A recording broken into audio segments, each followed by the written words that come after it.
எத்தனை சாமி வந்ததையா, இது எந்தெந்த சாமி தந்ததையா,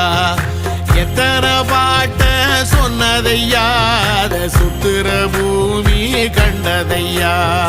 அடிச்சு வீசும் காத்துலையும் அந்த தகப்பனாச சுத்துதையா, பிடிச்சு பூக்கும் விதையிலும் ஒரு வம்சத்து கதையே உள்ளதையா,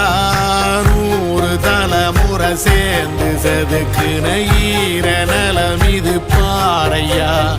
வாழும் வரையிலும் நீயும் விதைக்கிற கடமை இருக்கு கேளையா, கோடி விளக்காயேந்தி கிடந்த வீடும் இருண்டது ஏனையா, மாட விளக்கா நீயும் வரத்தான் வீடும் ஏங்கி நிக்குதையா.